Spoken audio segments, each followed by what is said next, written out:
आदिवासी विकास मंत्री यांनी नुकताच उरण मतदारसंघाचा दौरा केला। या दौऱ्यादरम्यान खालापूर तालुक्यातील बोरगाव येथे आदिवासी बांधव संवाद मेळावा आयोजित करण्यात आला होता। या मेळाव्याला ते उपस्थित होते। त्यांच्या समवेत आमदार महेश बालदी व आमदार प्रशांत ठाकूर हे देखील उपस्थित होते। या मेळाव्यात उपस्थित आदिवासी बांधवांतर्फे मोठा हार घालून त्यांचे स्वागत करण्यात आले।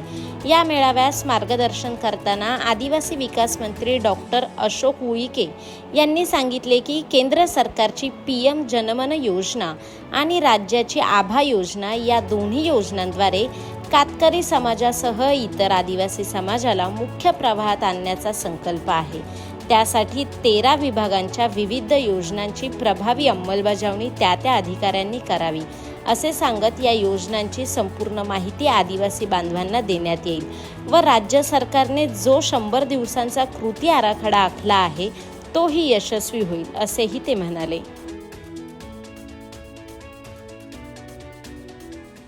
मतदारसंघाचे लोकप्रिय विकास पुरुष आणि माझे मित्र आमदार महेशजी बालदी त्यांच्या मतदारसंघामध्ये असलेला आदिवासी समाज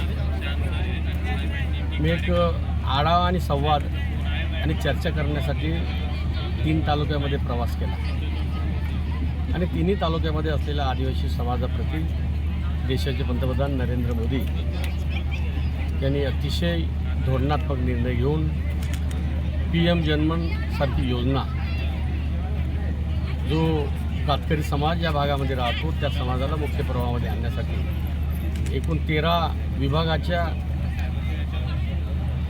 विविध योजनेची प्रभावी अंमलबजावणी करून आमच्या कातकरी समाजाला मुख्य प्रवाहामध्ये आणावा हा संकल्प घेऊन योजना असल्यामुळे तसंच त्यासोबतच महाराष्ट्राचे मुख्यमंत्री देवेंद्रजी फडणवीस उपमुख्यमंत्री एकनाथजी शिंदे आणि अजितदादा पवार यांच्या सरकारमध्ये 100 दिवसाचा कृती आराखडा या संकल्पाच्या माध्यमातून आभा ही योजना जशी PM जनमन योजना आहे त्याच धर्तीवर आभा योजनेमध्ये उर्वरित जे सर्व आदिवासी समाज कुटुंब यांनासुद्धा PM जनमन योजनेच्याच धर्तीवर ही योजना प्रभावी अंमलबजावणी करावं अशा प्रकारचा संकल्प असल्यामुळे तो आढावा घेण्यासाठी चर्चा करण्यासाठी हेतू साधण्यासाठी मी 3 तालुक्यामध्ये प्रवास केला असता मी अतिशय समाधानी आहे आणि निश्चितच आदिवासी विभाग त्या दिशेने वाटचाल करेल अशा प्रकारचं आपल्याला आश्वासन करतो। खूप खूप धन्यवाद।